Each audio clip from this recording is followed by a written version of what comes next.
Again, I want to welcome everybody today. Our webinar is going to run from 12 p.m. to 1 p.m. You should hear your audio now as indicated on the screen.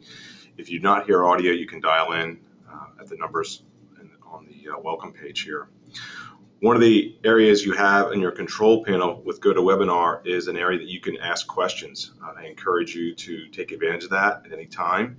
If there's anything during the broadcast that we're going over too quickly or you want some more clarification on, by all means, jump in there, ask a question. We'd be happy to get a little more details together for you on that. Our presenters today are, I'm Dave Kyle with Ease Technologies, as well as Matt Schmidt. How are you doing today, Matt? Good, Dave. How are you? Doing great. We are with Ease Technologies. Ease was founded in 1993. We're an IT services provider in the Baltimore, Washington region. We actually do a lot of work with both Windows, Macintosh, and Apple products. It's kind of one of our unique strengths, which is why we're providing this webinar today. So let's get started. Our agenda is going to include some information about iOS apps, some tips for you. We've had a lot of questions about using iCloud and cloud-based services with your mobile devices. We'll talk about that. Some areas about how to keep yourself secure, and a very insightful conversation brief about the Apple Watch. And then, of course, some Q&A. So, Matt, do you want to cover a little bit just of a background on iOS and business and some thoughts on what's happening in that right now? Sure. One of the reasons we wanted to kind of put together this presentation was because of the growth in enterprise and in business in general for iOS. And iOS is the operating system that runs on the iPad and the iPhone. So anytime we talk about iOS, it covers both of those. It also covers Apple TVs and somewhat the watch, but for this purpose, primarily, we're talking about the iPad and the iPhone. So the tools for businesses just keep on increasing. I mean, every day, every week, there are more and more. And quite recently, Apple and IBM entered into a partnership where they're going to be working on some really very nice enterprise apps in different markets that are really going to move the bar even further. So it's a very exciting time. Great. And one of the things that a lot of people ask us about is managing these devices. We're not going to get too deep into this. We just wanted to explain there are a wide range of tools, tool sets, and capabilities of managing mobile devices, particularly Apple iOS devices in a business. Can you explain some of that? Sure. Yeah. This was originally done for education, and we work with a lot of schools, so we're very familiar with this. They've since moved these programs over to be available for businesses as well, and it's very very helpful. So device enrollment program allows you to kind of set up the way the device is going to be managed straight from Apple. So you can basically hand it to the user and they can take it out of the box, and it will automatically connect back to your MDM, which is the next bullet on the list there, which is mobile device management. And that's going to be a system that you use in order to manage these devices. You decide what apps are on them. You decide how they're distributed. You have an audit trail with it. Some of the MDMs feature a way of tracking the devices themselves. And it just gives you a little more control over it. And then the volume purchase program, or VPP, is the other kind of leg to the stool, where you can purchase apps with a PO now directly from Apple, and then use your MDM system in order to deploy those apps and retain the license. So if you have an employee that leaves your employment, you can retain the license of that without having to give that away, which was what used to happen. So now, with these three programs working together, you just have kind of a seamless integration in how you manage these devices. So large enterprise businesses and organizations are using a lot of these MDM kind of tools and device enrollment program tools. What about small, medium-sized businesses? Are many of them using much of that? You can still use particularly DEP and MDM as a small or medium-sized business. VPP is the one that you have to purchase at least 20 copies of an app before you get any kind of discount. And the discounts it really depends on the developer of the software, whether they offer it. but it oftentimes with education, it's 50% off. With some other businesses, it could be 20%, it could be full price. But again, it gives you just a little more ability to control and own those apps and retain ownership. So even if you end up buying a few extra copies than you actually need, it may be worth it to you in order to maintain the control and ownership of those. So it's always something to explore. We just wanted to bring this up. Not a lot of detail we're going to provide for you. Just want to make you aware that there are a lot more tools to managing your mobile devices. It was really traditionally thought of as a bring your own device, BYOD, and it was left to every business and organization and individual to throw on there whatever mismatch of controls they want to try to figure out. And there's a few more things out there is what it comes down to. A variety, depending on how you're deploying and who owns the devices themselves, you're going to change the strategy of how you deploy. So you definitely want help in the planning aspect, which is so key. Let's move into some productivity apps. Matt, I know you have a few that you like. I want to talk about a few general ones here. We're going to get specific on Microsoft Office as well as some Google apps that people are using quite a bit of. I want to mention one that, because I know we have quite a few accountants with us today, and there's always requests on, what are the best apps out there for accounting, and still desktop tools, desktop platforms are still the best, but for mobile use, I did look into and talk to a few people about QuickBooks Online for the iPad. And originally when that came out a while ago, it was a little bit weak. I know that a lot of accountants, have mixed feelings about QuickBooks Online in general, and QuickBooks for the iPad has improved lately. One of the biggest areas that it improved is in its reporting capabilities. There was not a lot of reports in there originally. So for a business owner who wants to, run their business off QuickBooks Online, they have the ability to use the iPad version. And there's an iPhone version as well. And again, probably not as full feature set as you get on the desktop, browser version, but the iPad version is coming up to date with a lot more features. And I've talked to a lot of accountants about this, and there's mixed feelings, but there's been much improvements. And I would suggest that if somebody really wants to dig a little deeper into it, it's something to look at and try out for themselves.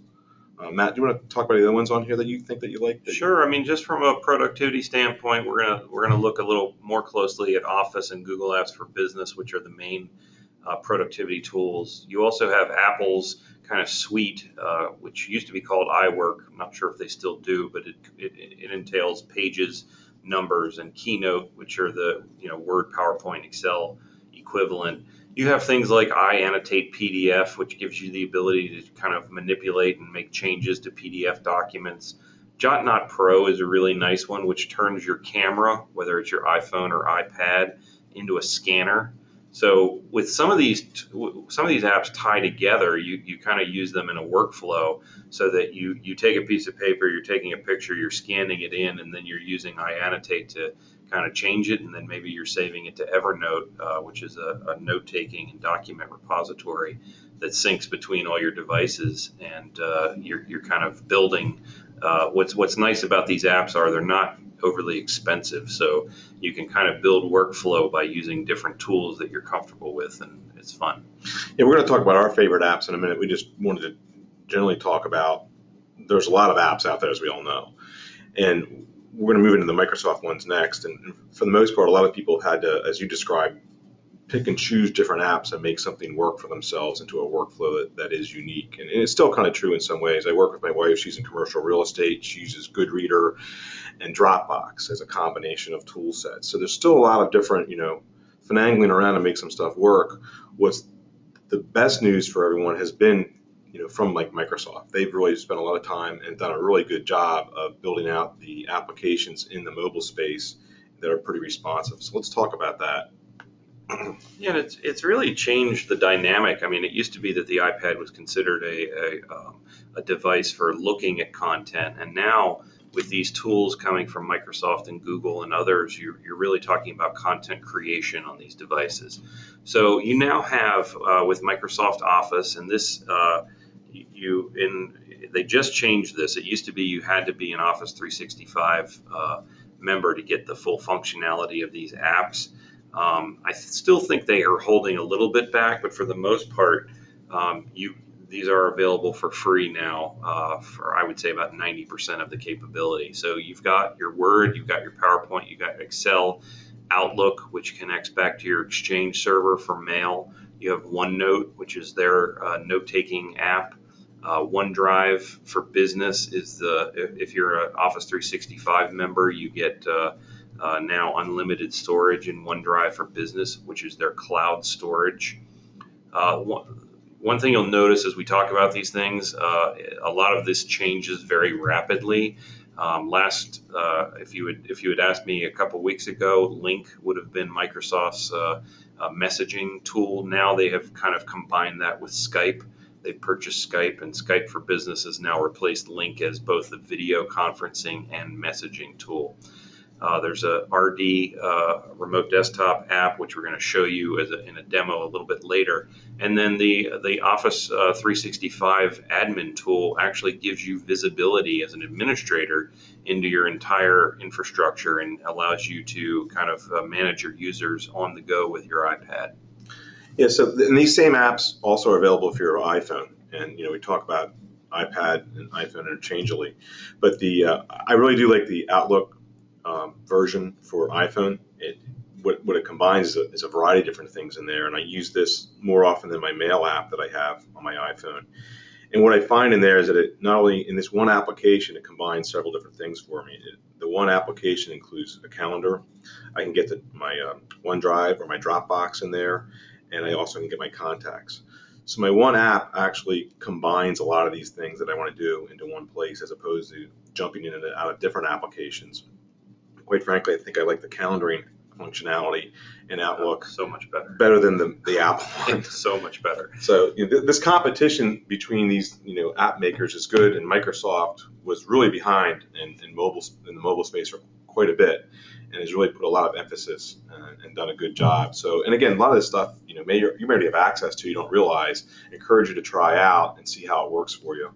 If you're doing presentations at all, PowerPoint's there for you. It's part of it. It's free, and you can use OneDrive to typically move these documents around for yourself pretty readily and easily. And what's really nice about what Microsoft has done lately is they're integrating with other services. So they've joined a partnership with Dropbox, which we're going to take a look at a little more detailed later, and also Google Drive within Outlook. So you have the ability to use different storages. So if you're not all an Office 365 and all in OneDrive, that's okay. You can still use these tools, and they go together fairly well. Yes, some of them are still a little cumbersome to work with. I mean, content creation on these devices is still a little difficult. You don't necessarily have a keyboard or a mouse to work off of. So, creating an Excel spreadsheet, I wouldn't recommend that for anybody. Yeah, but I have edited docs within Word on the fly when I had to make a change for something and then email it to a customer. I've done that, and it actually works.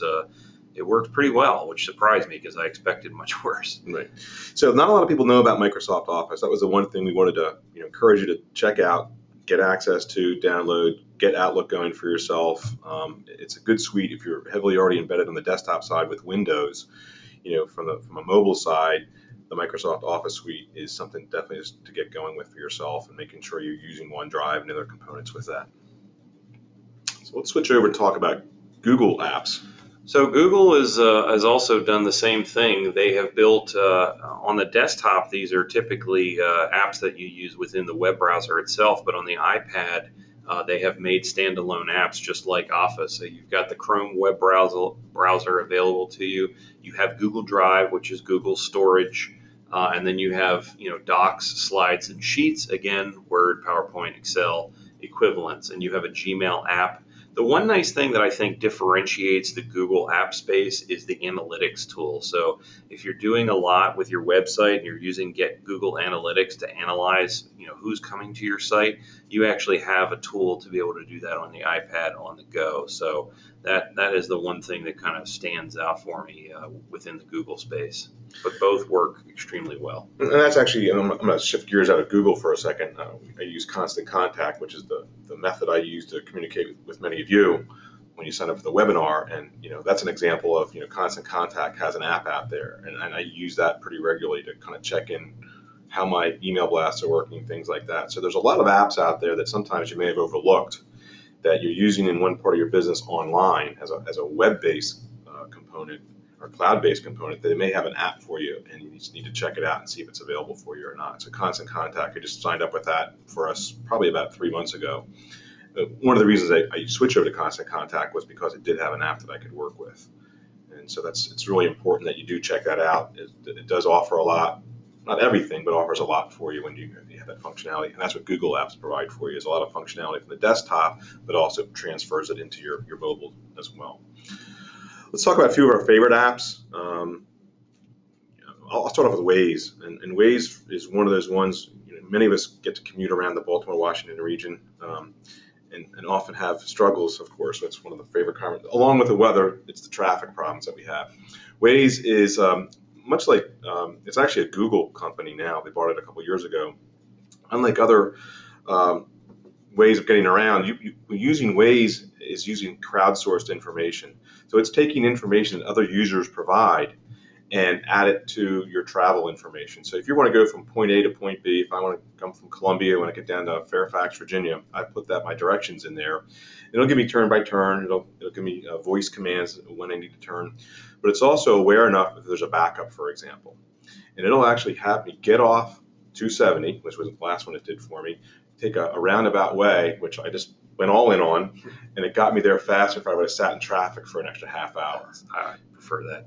Yeah, I just need to keep moving. Yeah. So the one thing I like about Waze is it'll give you directions, but it'll also help you if you're in a tough spot sitting in traffic, and give you some alternate routes if you want to be brave enough to jump off the highway and not sit there anymore. Kind of thing. So it helps keep your sanity. Yeah. There's other things with it too. It talks about there's a pothole, or if there were kind of a traffic accident ahead of you. It just gives you details along the way and reroutes you. You want to talk about Evernote, Mac? Yeah, we mentioned Evernote a little bit. Evernote is a kind of a third-party note-taking app, but it does so much more.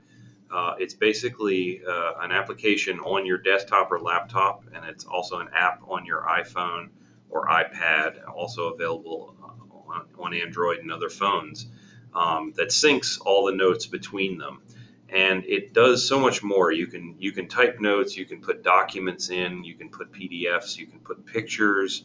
I use it for just a wide variety of things. I save articles that I see on the internet on topics that interest me, and it's so highly searchable, it is just almost ridiculous.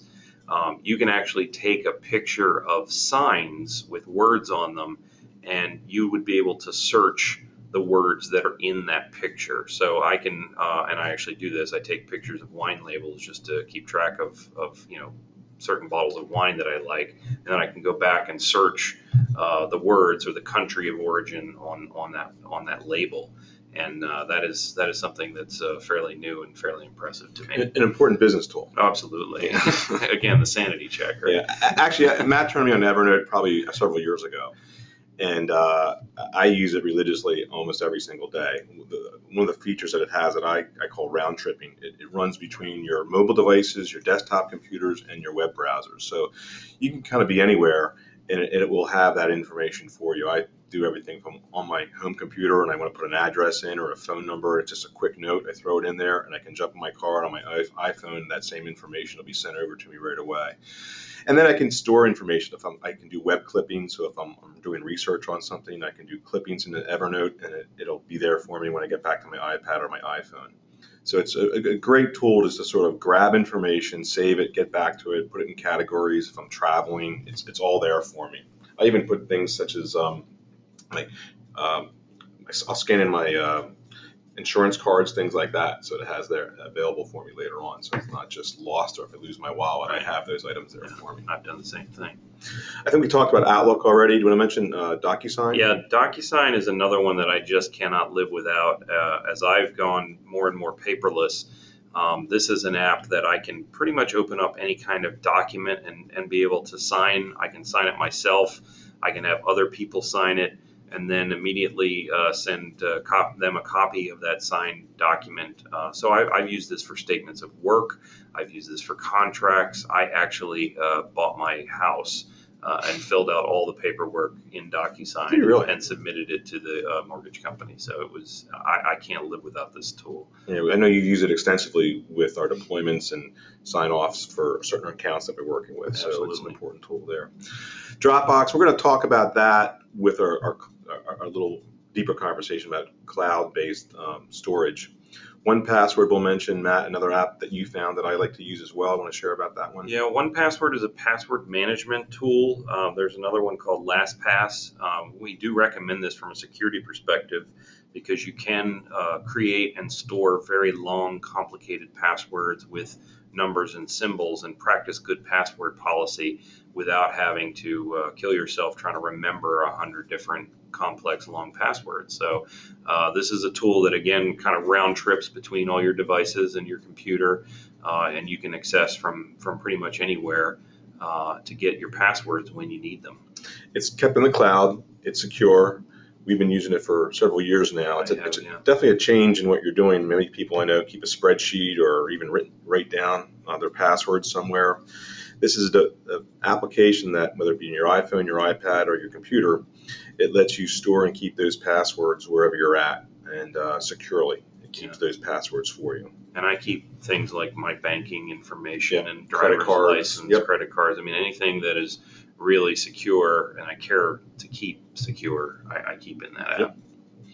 I like Keynote as a demonstration tool on the iPad. It's easy for me. I'm a Macintosh user, so I ended up using Keynote pretty extensively. So for those of you who are Macintosh users, I know many of you are able to switch over to use more alternative operating systems than just Windows.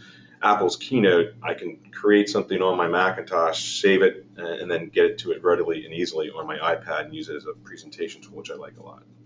WebEx, I know you like that one. WebEx has really saved my bacon a couple times. I've had webinars that I needed to be on, and I was on the road, and I have literally pulled over on the side of the road and opened up my iPad on the cellular network and done webinars with people. Right. So it's really it's handy, and you obviously don't want to do it while driving, but pulling over is good. There's a question here about, will we provide you a list of these apps? And what I'll do is I'll send an email out within the next 5 business days about the apps we're talking about, so you have all that. There's another question too. RoboForm, as secure as 1Password. Do you know RoboForm? I'm not familiar with that one. I'd have to look at it. So we'll take a look at RoboForm, and I'll get back to you on an answer with that question. Yeah, I really like 1Password, and the LastPass is really good. Yeah. I'm just not familiar with RoboForm. Let's talk about some cloud storage. One of the big questions out there, is it safe? Cloud storage from mainstream cloud providers is safe. I'll just be really brief on that one, just from a standpoint. Organizations like Dropbox, Google, Microsoft, Box.net, and Apple provide really good security methods and mechanisms to make sure that the server farms they have to store all your documents are in a good place. Are there compromises out there? Yes. For the most part, I don't think I know of any compromises that have happened by the individual companies. The compromises have been because of some other circumstance where somebody gained password information elsewhere and got in. So, your documents, are safe as they can be. And for the most part, we like to say they're safer probably than, if anybody could try to keep them safe electronically in their own offices. They're just going to be able to do a better job. They'll have better mechanisms, better backup capabilities. They follow what are called ISO 27001 standards, which is standards of reporting, everything from background checks on employees, backup procedures, a whole series of steps that, you drive by and see pictures of these server farms. There's no way that anyone could have a better set of mechanisms and security methods in place in storage of these documents. Is there a possibility of compromise? Sure, but it's better than a lot of offices or businesses can do for themselves. And as you're evaluating other services that may not be listed here, you just want to make sure that you look for that ISO number that we have listed to make sure that they're meeting those same standards. Generally, the question comes up, what's the best cloud storage service out there? And there's a big list of there we have right now. We're going to talk about Dropbox because it's certainly one of our favorites, mostly because It's one that you can, again, we use the word round tripping. It's between all your devices, all your operating systems. You can find Dropbox. Its metaphor of files and folders is really good. What I do recommend is people upgrade to the business version, though. The free version's great, but the business version, I think, is about $9 a month. It is really much more secure. It provides things like audit trails for when you're logging information. You can remote wipe information. You can set parameters and controls. So if you want to give somebody access to a folder, you can also then decide how long you want to provide them access to that folder. So you have a lot more controls. It's much more secure. Even one of the things that it has is called, and all versions of have this now, it's called two-step verification or two-step authentication. Basically, when you set this up, you connect your phone to it, and as you log in or you're about to provide authentication to access your Dropbox, you have to use this text messaging system in place so that you have your name, your password, and a text message. So an additional layer of security in all this. But Dropbox is probably the easiest of all of them to work with so far. And I know other people like, other ones too, but I just think Dropbox is the one we see most universally used. Yeah, and it's definitely more robust on the business side. I mean, it gives you the ability, if an employee leaves your firm, to decide whether you want to wipe out the documents that are in their Dropbox or pull them back into the organization. So they've really worked quite hard, and I still think it's as easy to use from the user's perspective as it was before, but it gives you more controls over what everybody's doing. And again, the thing we would encourage everyone to do is upgrade for the business version and pay the monthly fee because it does provide you much more security and more features. A few questions about iCloud. Matt, do you just want to roll through the list about iCloud? Sure. So, I mean, iCloud is kind of a pretty vague term, but it is Apple's cloud offering, and it does a variety of things. Now, iCloud Drive is their drive like OneDrive or Dropbox or Google Drive, sort of. So iCloud right now is the way that you store your photos. So if you take a picture on your iPad, it ends up on your iPhone and your computer. It does mail. It moves these things around, moves events around, so that, again, you have that round trip between all your devices. You have the ability to back up your devices, which we're going to talk about more a little later. And you can store that either locally to your computer or into iCloud and be able to pull those down. So a lot of these things are going to be migrating from what we've read from Apple into iCloud Drive. But right now, iCloud itself is kind of the eye in the sky, so to speak, that is watching over all these apps. Yeah, iCloud, a lot of this stuff, some of it's turned on automatically when you start with your iPad or your iPhone. Some are not. Photo storage, I think, is turned on, for example. And that's one of those ones that I turn off. Yeah. I don't use Apple's Mail, so I turn it off. Calendars, if you're using a Macintosh and an iPhone, you might want to leave that on. Again, if you're using contacts or you have multiple devices, you might want to leave that on. If you have multiple Apple devices, some of these are going to work better between and sharing information, and leaving them on is good. And it's not an all or nothing. I mean, Right. You can decide, I'm not going to use the photos, but I am going to use Exactly. the contacts and calendars. And that's to my point. Like, I didn't want to have all my storage used up because they only give you 5 gigs, so I turned off photo storage. I just didn't want to waste that space in that manner. Right. One of the ones they don't turn on that I encourage everyone to turn on is Find My iPhone. Absolutely. And we're going to move into some demos right now. We'll demo this particular functionality because it's one of the features within Apple that really it's been around for a few years, but it's really good. I've used it on several occasions. We're going to get set up here and demo it and talk about it. So bear with us a second as we kind of move out of the presentation and into a demo mode here.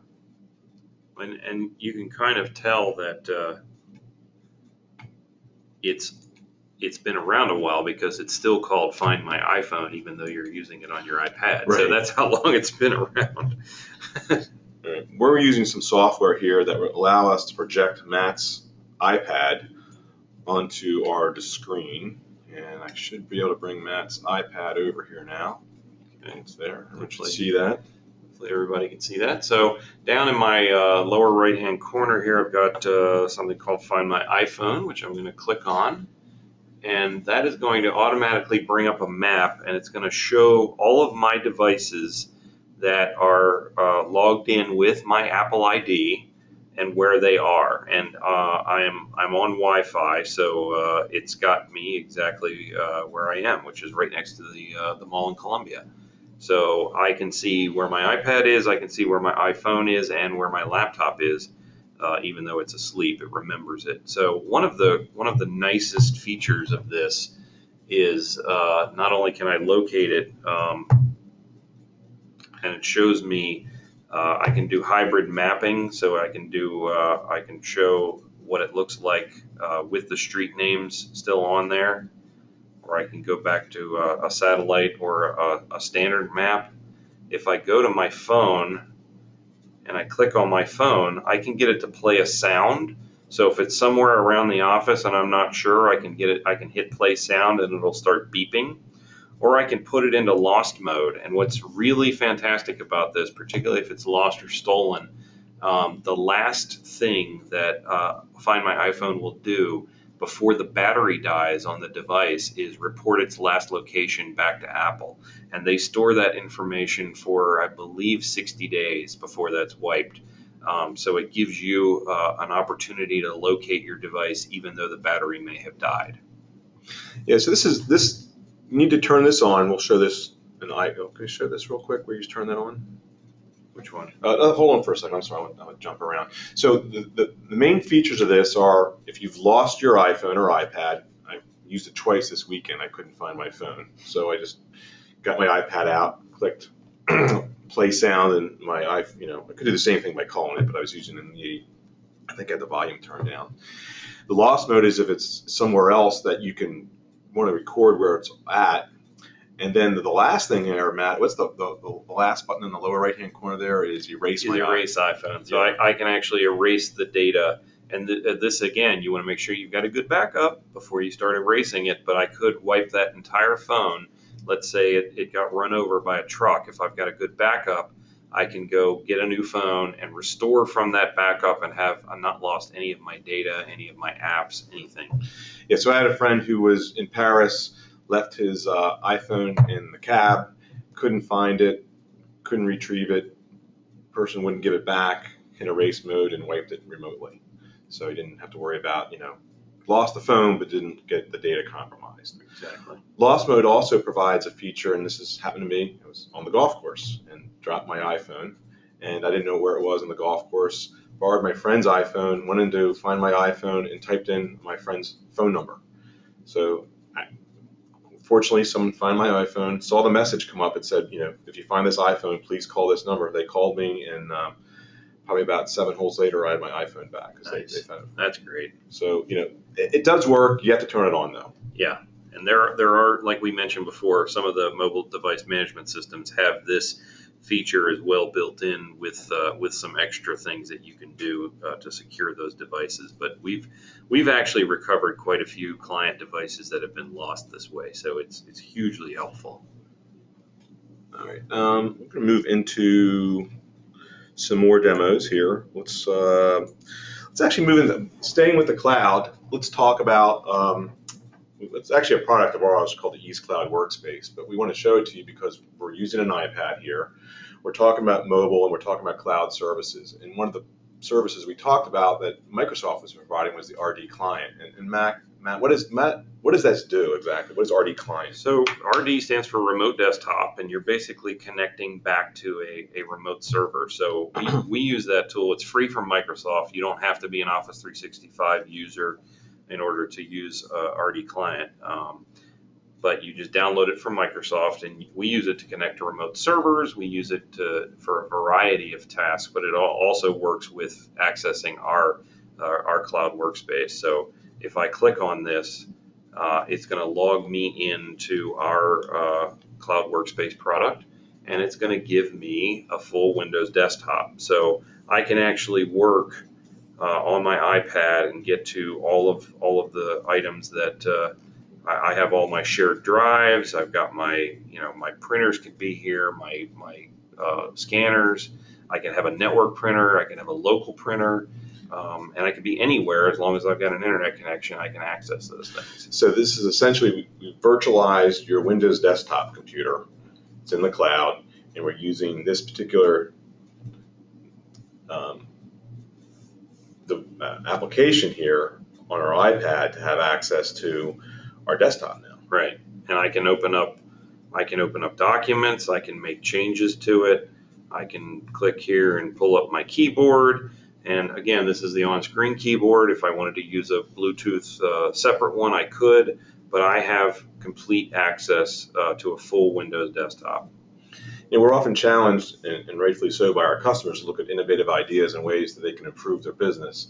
And we believe this is one of those things that provides a lot of mobility, and not just turning to someone to using this from an iPad, but you can use it on your Macintosh. You can use other Windows devices. You can, again, be on the road. Right. You can even use it on your iPhone, but I'm not sure that's. Yeah, I mean, it's not.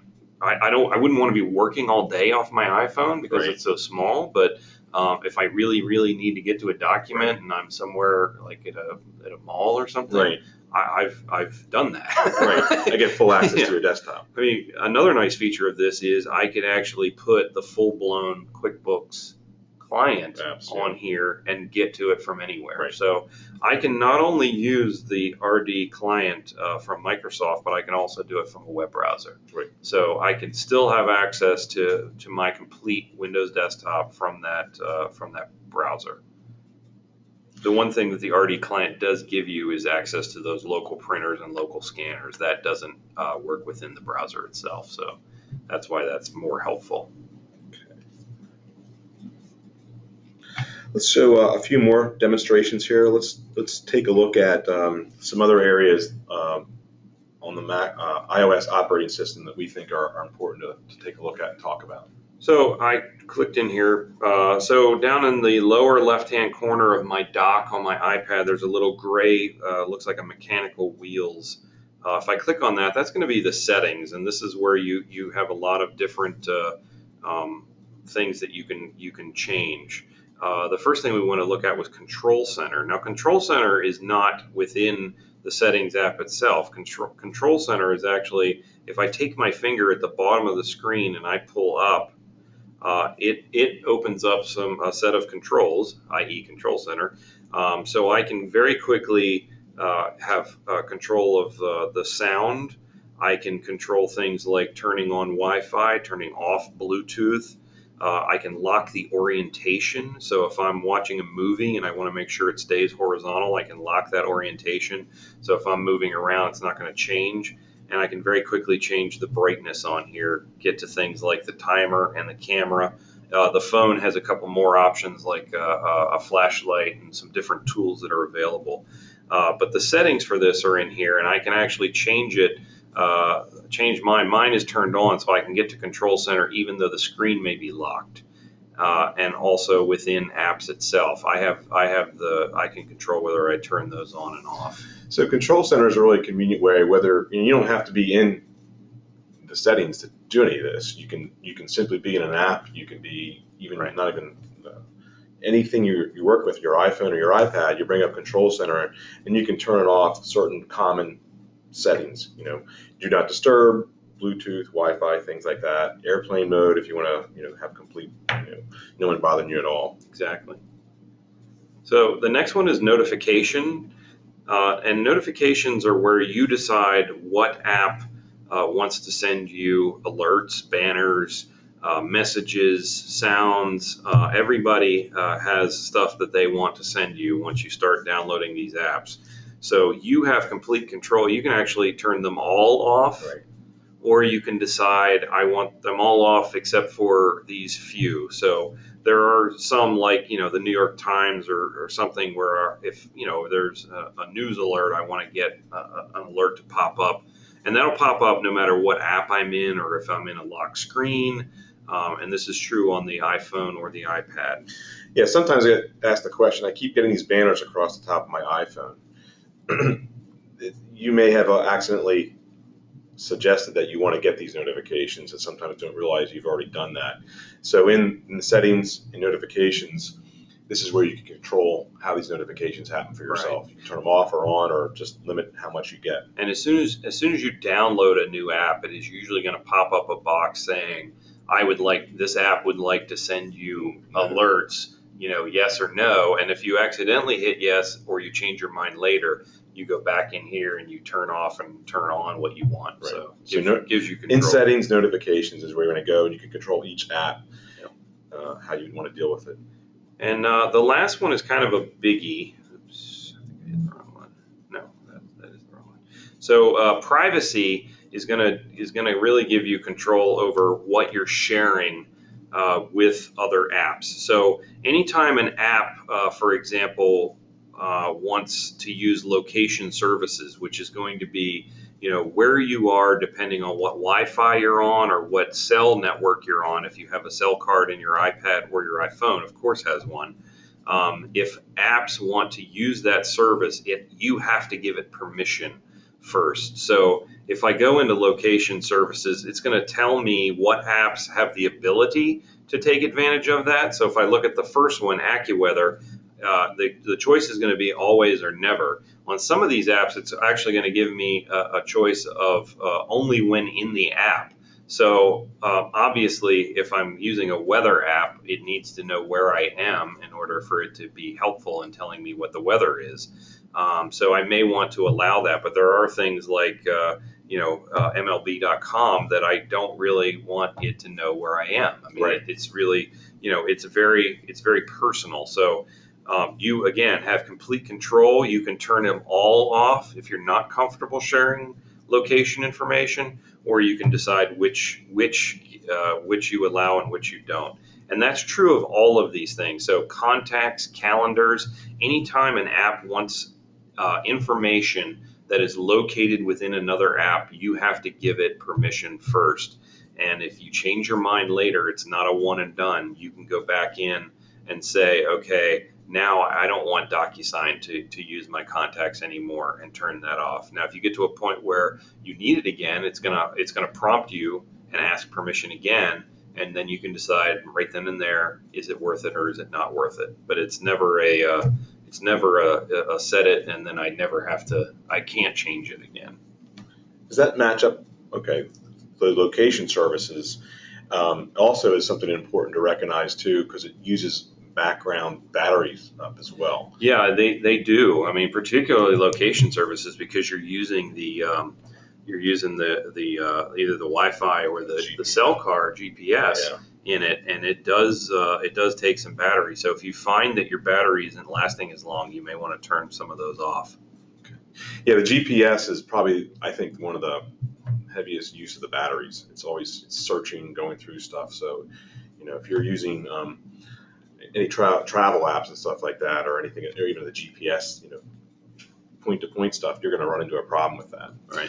So let's talk about a few battery-saving tips. I'm going to switch back over the screen here, and Matt's going to jump out of there. So some battery-saving tips, and we are in settings already. Just to kind of jump into some areas there. If you use the background app, same kind of thing. You can control what's happening, and going to settings, and then going to you can control what's happening in the background app. So a lot of these applications you're using, I'm not showing the screen, I'm just sort of giving you the navigation path here. A lot of apps like location also use the background, and you can get a chance to control all that, what happens in the background on your phone as well. Some people have lots of apps, some people have a few. It's just good to know where you have controls of these items. Another battery saving tip is, if you're in a spot, you're going to run around all day and you're not going to be using any Wi-Fi or Bluetooth, turn that off.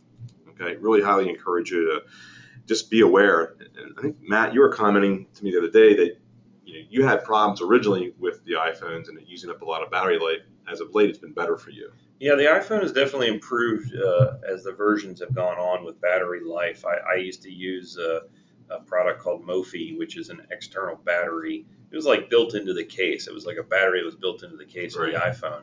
And the bad part was it made it extremely heavy, but the good part was the battery would last, 30 hours. So As the battery technology has improved and as they have given us the ability to turn off things like the background apps and Bluetooth, I pretty much keep off on my iPad all the time unless I need it because it saves that much more battery. So they've really improved the battery technology, and the ability to turn some of those things off and manage it has helped me.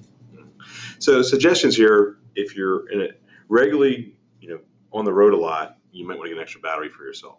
On occasion, if you're traveling and you're running around, put yourself in airplane mode, turn Wi-Fi, Bluetooth off, things like that. Turn off certain features when you're not in use to save yourself some time. Use that control center that Matt showed you earlier to really manage that quickly and easily. And just real quick, airplane mode is interesting in itself. It's the first setting under settings at the top, and what that does is basically turn off all network traffic.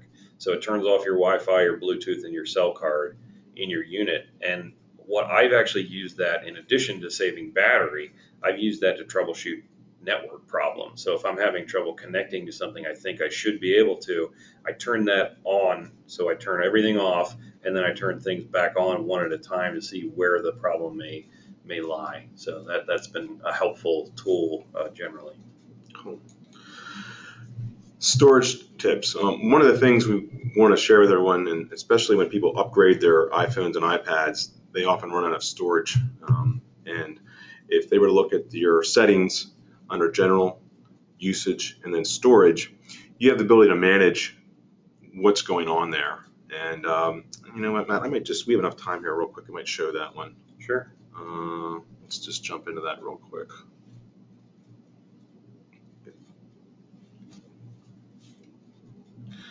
Should be able to jump in there. Can you get that? Right. Okay. All right, I think I know what's happening. Yep. All right, there we go. There we go. This is an important one if you want to show this one off real quick. Yeah, so again, I'm back in settings, the little gray box with the mechanical wheels, and then I go down to general, which is, there's actually a ton of different settings within general itself. But if I scroll down about halfway to usage, I can take a look at battery usage. So it tells me, how much usage is on there, what apps are using what. I can turn on or off the percentage of the battery that displays in the upper right-hand corner. And then down below that, I have the storage itself. So it tells me how much storage I've used and how much is available. And then if I click on Manage Storage, it's going to again give me a breakdown of everything that's on my iPad here, app-wise and data-wise for that app, and allow me to decide, if something is taking up too much space, I could delete it. Yeah, it's kind of interesting. You see some of the apps like messaging and even, I found out at one point I had something like 5 gigs of music on there I didn't anticipate. So you have a lot of music. Apparently I have 24 gigs of music, and I don't ever use this for music. So that's very interesting to me. Yeah.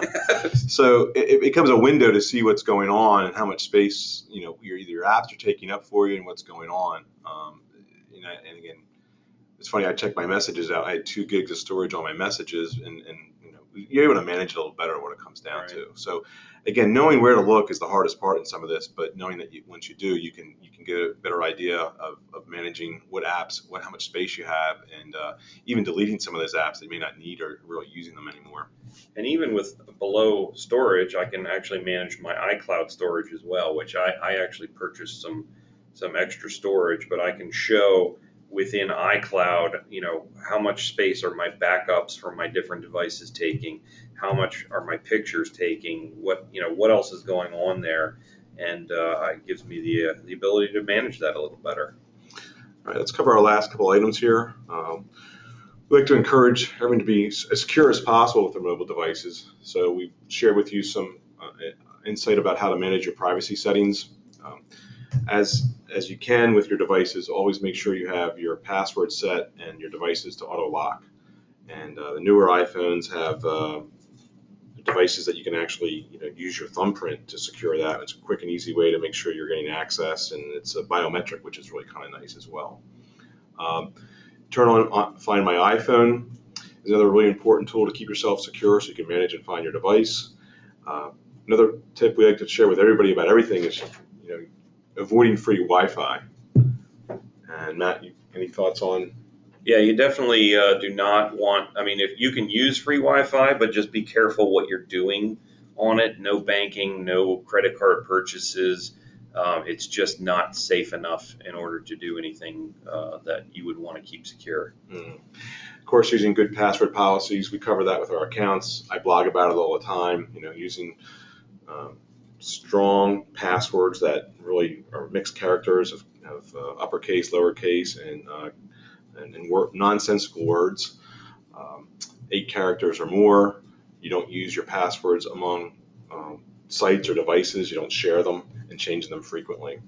Another important piece with your devices, we were talking about with Find My iPhone, is doing a good backup. You can back up through the iCloud, but oftentimes I think the better way to do it is directly through your laptop, your Macintosh, or your Windows computer, and using it through iTunes and just backing up directly with a wire as opposed to wirelessly. You get more and more reliable information backed up that way. It saves a lot more of the data and passwords that can sometimes be wiped if you're just doing it wirelessly to iCloud.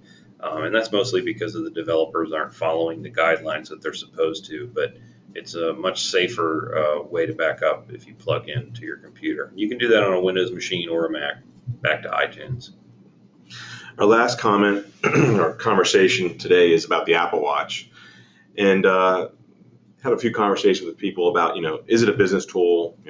Is it something that, should have gotten by kind of conversations? And I think, me personally, Matt and I are early adopters of a lot of these technologies, and we've talked about it a lot. And Matt and I both haven't pursued purchasing one just yet, which says a little bit, I think, right there. Yeah, I did look at them in the store, and I think it is a beautiful watch, no question about it. But I'm not sure I'm going to jump on version 1. I may wait.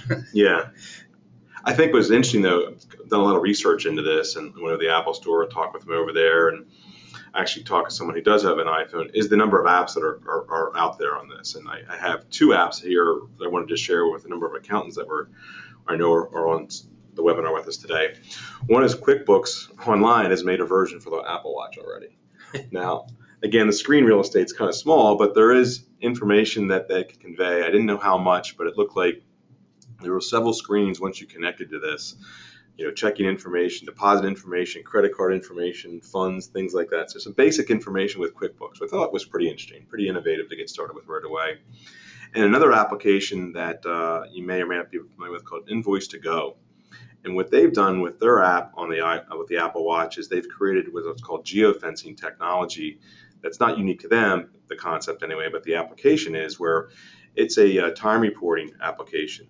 So essentially, they're saying that if you have this app running, you can walk onto a specific geography and it'll start recording how much time you've been there. So you walk onto a job site, it starts recording. You leave the job site, it records kind of where you've been and whether you're on the clock or not, literally. That's very interesting. Yeah. So the apps out there are I think surprisingly getting pretty good. Again, the real estate screen is a big question. Example is we like Evernote, which we've talked about quite a bit, and there is an Evernote app for the Apple Watch. I'm not really sure that notes are going to be really conducive for that size screen, but we'll see where it goes. I could see doing a voice note. I've actually used Evernote to record interviews in an assessment before, so I could see using the watch maybe to record that back to Evernote, but that's possible. I think what it really comes down to is the Apple Watch is a convenience for some people. I think there'll be it's nice to have, not a requirement. It seems for most people the phone is the device that everyone seems to be centered around that offers everyone the most. With the screen real estate as well as all the functionality that's built into it. And quite frankly, the Apple Watch, you have to be tethered to an iPhone for it to work anyway. Right. So this is version 1. Actually, as Matt mentioned, it's a beautiful product. From a business tool set, surprisingly enough, it sounds like there's a few applications that are coming out. The versions that are out there right now, people made these apps without even having an Apple Watch to develop around. So the next version of Apple Watch applications that come out will actually be pretty good, because all the developers will actually have watches to develop off of, as opposed to prototyping or virtual environments to create. So Yep. I think our conversation in this, it's nice to have, not really a lot there yet. Surprising developments will probably take place. We're running down out of time. I will look at any questions that may have come in. We did answer several along the way, and get back to anybody on some questions. And want to say, again, reminder, we're Ease Technologies. We're founded in 1993. We're based out of Columbia, Maryland, and provide IT services and secure cloud solutions. You can find us on our website at easetech.com. Want to let everybody know that our next webinar will be on May 17th. We'll be covering a more in-depth conversation about cloud services. I'll provide some invites out for everyone. June 17th. I'm sorry, did I say May 17th? Sorry, June 17th. That was last week. Thanks, Matt. And I just want to thank everyone for joining us today. And if you have any questions, you can direct them to me at dave@easetech.com. Please check out our blog. There'll be a survey that comes out. Please, any feedback on that would be greatly appreciated. We have attempted to record the webinar, and I'll let you know if it did succeed or not. We have some problems with that once in a while, and we'll be back in touch about our next webinar. Again, thank you very much, and look forward to catching up with everyone in our next webinar. Thank you. Thanks, everybody.